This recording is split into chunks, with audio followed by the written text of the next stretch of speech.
ហើយគឺយើងឆ្អើចេញមកគឺវាចេញរូបរាងបែបនេះហើយបងប្អូនណាគឺចេញរូបរាងបែបនេះគឺស្រស់ស្អាតមែនតើអញ្ចឹងសម្រាប់បងប្អូនយកទៅហូបយកទៅធ្វើម្ហូបអីគឺវាអត់ប៉ះពាល់ទៅលើសុខភាពទេហើយណាមួយវិញទៀតគឺយើងរក្សាទុកវាបានយូរទៀតផងណាមិនបាច់ដាក់ទូកកទូអីទេគឺយើងគ្រាន់តែហាថ្ងៃវាពី3ថ្ងៃហាម្ដងទៅគឺយើងរក្សាទុកបានយូរអែមែនតើខ្ញុំឃើញបងបាទជាច្រើនដែលគាត់ធ្វើជាវីដេអូបាទចែករំលែកទៅលើប្រព័ន្ធ social media ជាច្រើនទាំង YouTube Facebook TikTok អីហ្នឹងបាទនៅប្រភេទត្រីឆ្អើហើយមួយរយៈនេះក៏ល្បីច្រើនដែរតាក់ទងជាមួយនឹងការរៀបចំជាមួយនឹងម្ហូបអាហារត្រីឆ្អើនេះបាទអញ្ចឹងគឺពេលនេះមកណែនាំជូនបងប្អូនយើងឲ្យមើលឃើញតែម្ដងបាទជម្រាបសួរក៏ដូចជាសួស្តីទៅកាន់អ្នកទស្សនាវីដេអូនេះទាំងអស់គ្នាបាទគឺថ្ងៃនេះគឺបាន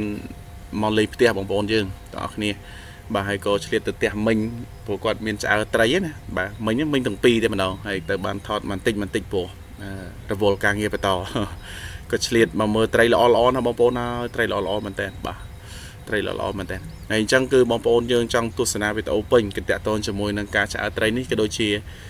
ការនេសាទត្រីបែបធម្មជាតិជាច្រើនទៀតបាទជួយ follow page ក៏ដូចជា subscribe channel របស់ខ្ញុំម្នាក់មួយដើម្បីទទួលបានវីដេអូថ្មីបន្តទៀតណាបងប្អូនណាបាទអញ្ចឹងឥឡូវយើងមកមើលការរៀបចំការដោតឆ្អើរបស់មិញខ្ញុំផ្ទាល់តែម្ដងបាទនេះគឺជាប្រភេទត្រីធំបាទគឺយើងដោតក្បាល5ហៅក្បាល5ក្បាល6ក្បាល7បាទតាមត្រីតូចធំចឹងទៅបាទត្រីខ្លះមានតែ4នេះផងទៅបាទត្រីធំអានេះគឺក្បាល6បាទគឺត្រីល្អមែនតើបងប្អូនហើយបញ្ជាក់ជូនណាគឺសម្រាប់មិញខ្ញុំនេះគឺគាត់ដាក់ម៉ងខ្លួនឯងខ្លះគាត់ទិញពីគេមកខ្លះបាទសម្រាប់ត្រីទូចនេះណា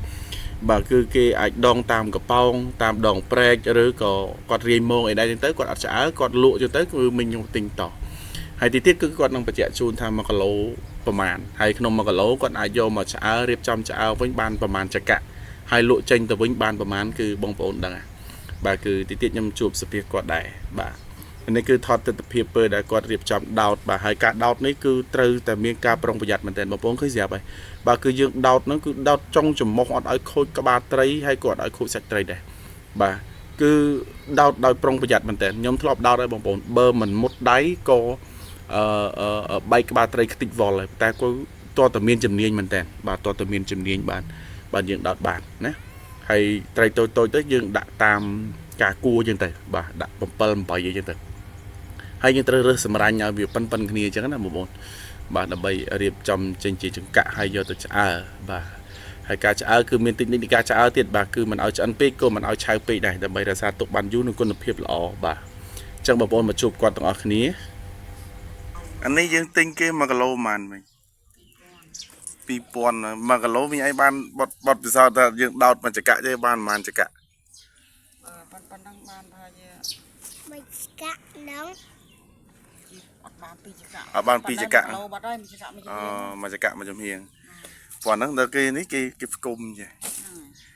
គេផ្គុំចូលគ្នាចេះអញ្ចឹងខែនេះមួយចំហៀងទៀតហ្នឹង1គីឡូបាត់ចេះប៉ុណ្ណេះបាន1គីឡូអញ្ចឹងអត់បាន2ចង្កាក់ទេហើយមួយចង្កាក់លក់បានប៉ុន្មានប៉ុណ្ណឹងបាន3000 អញ្ចឹងចំណេញបាន1000ហ្នឹង1គីឡូចំណេញបាន1000ពេលហ្នឹងអូរកខ្លួនឯងកាក់ពូខ្លួនឯងផងបើទិញអស់គេចង្កាក់គេទៀតយ៉ាចូលខ្សលបាត់នេះគេយកមកគឺផ្គុំចូលគ្នាចេះផ្គុំចូលគ្នាចេះមកថ្ងៃពេលឆ្អើមកគេផ្គុំមកបងបើធំអញ្ចឹង1គីឡូបាត់ហើយប៉ុណ្ណឹង1គីឡូតែគាត់ថានេះវាតម្លៃផ្សេងយើងលក់បាន4000 5000អីចឹងទៅតាមនេះត្រីឆ្អើនេះនៅខាងខេត្តកំពង់ឆ្នាំងបងប្អូនកំពុងតែល្បីត្រីឆ្អើកំពង់ឆ្នាំងល្បីចូលក្នុងបញ្ជីឈ្មោះម្ហូបអាហារនៅក្នុងអាស៊ានយើងដែរជាពិសេសគឺទឹកនំបញ្ចុកនេះគឺច្រើនតែនៅនេះគឺទិញត្រីគេបងប្អូនទិញត្រីគេពួកគាត់ទិញគេចឹងមកមិញមួយពូគាត់ទិញគេនេះគាត់ដោតអ្នកអត់ចេះដោតគឺបែកក្បាលត្រីឲ្យមុតដៃទៀតអាហ្នឹងតើមានបច្ចេកទេសនេះដោតខ្ញុំធ្លាប់ដោតល្មុនមិញមកដោតបែកក្បាលត្រីខ្ទេចដោតអត់ជាប់ទេគាត់ដោតពេចទេជាប់ហ៎បងប្អូនណាតែបើខ្ញុំសាកដោតល្មុនខ្ញុំខាត់ដោតយូរ vì muốn mai nè cha thấy nha ai đây tại đợt khăn đọt chút đọt bốc bay qua thấy thịt hay bơm bay qua thấy thế còn một đầy đấy còn đọt cho một tích tích chẳng thế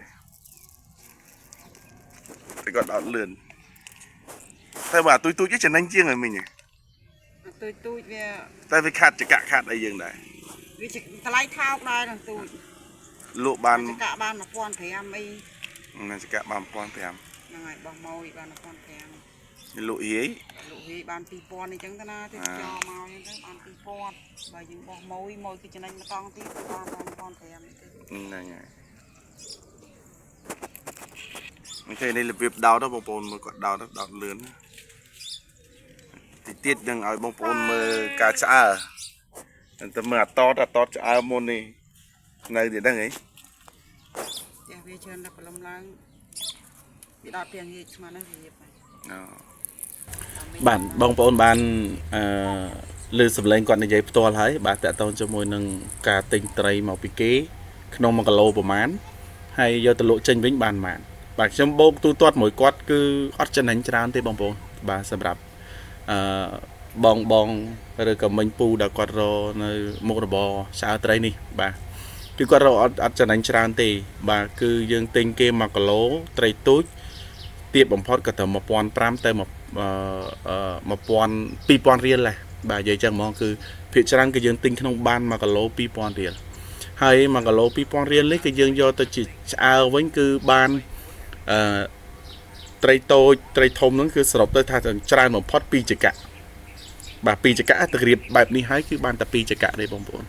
ហើយក្នុងមួយចង្កាក់យើងលក់ចេញវិញបានតែ 1,500 ទៅ 2,000 ទេអញ្ចឹងយើងចំណេញថាពី 1,000 រៀលទៅ 2,000 រៀលក្នុង1គីឡូបាទហើយយើងមកបុកទូទាត់ជាមួយនឹងកម្លាំងពលកម្មហើយគាត់ថានេះគឺអូសដែលគាត់រកខ្លួនឯងស្រាប់ទេតែបើសិនជាអូសទិញគេទិញអូសទិញអីគេយកមកឆ្អើទៀតគឺអត់ឃើញទៅផ្លូវចំណេញប្រហែលទេបងប្អូនតែបូករួមផ្សំគ្នាអញ្ចឹងណាពេលខ្លះយើងទិញបានត្រីធំត្រីអីអញ្ចឹងទៅក៏ត្រីធំហ្នឹងក៏វាលក់បានថ្លៃដែរប៉ុន្តែក៏ទិញមកពីគេរៀងថ្លៃដែរបាទអញ្ចឹងគឺនេះគឺការគេទាំងរៀបជាមួយត្រីដែលយើងដោតហើយបាទគឺទាំងរៀបឲ្យវាបែបនេះឲ្យចិត្តឲ្យស្អាត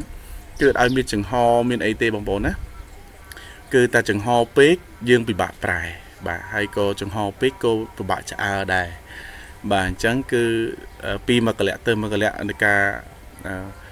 ឆ្អើត្រីបែបនេះគឺបងប្អូនអាចយល់បានខ្លះសម្រាប់អ្នកដែលអត់ធ្លាប់ឃើញណាខ្ញុំឃើញបងបាទជាច្រើនដែលគាត់ធ្វើជាវីដេអូបាទចែករំលែកទៅលើប្រព័ន្ធ social media ជាច្រើនទាំង YouTube Facebook TikTok អីហ្នឹងបាទនៅប្រភេទត្រីឆ្អើហើយមួយរយៈនេះក៏ល្បីច្រើនដែរតាក់ទងជាមួយនឹងការរៀបចំជាមួយនឹងម្ហូបអាហារត្រីឆ្អើនេះបាទអញ្ចឹងគឺពេលនេះមកណែនាំជូនបងប្អូនយកមើលឃើញតែម្ដងបាទថាពី1កលៈទៅ1កលៈគេធ្វើបែបណាការឆ្អើត្រីបែបនេះអីចឹងណាបងប្អូនបាទហើយគឺយើងឆ្អើចេញមកគឺវាចេញរូបរាងបែបនេះហើយបងប្អូនណាគឺចេញរូបរាងបែបនេះគឺស្រស់ស្អាតមែនតែនអញ្ចឹងសម្រាប់បងប្អូនយកទៅហូបយកទៅធ្វើម្ហូបអីគឺវាអត់ប៉ះពាល់ទៅលើសុខភាពទេហើយណាមួយវិញទៀតគឺយើងរក្សាទុកវាបានយូរទៀតផងណាមិនបាច់ដាក់ទូកកទូអីទេគឺយើងគ្រាន់តែហាថ្ងៃវា2 3ថ្ងៃហាម្ដងទៅគឺយើងរក្សាទុកបានយូរអែមែនតែនអញ្ចឹងអរគុណច្រើនសម្រាប់បងប្អូនយើងទស្សនាវីដេអូពីដើមដល់ទីចប់ណា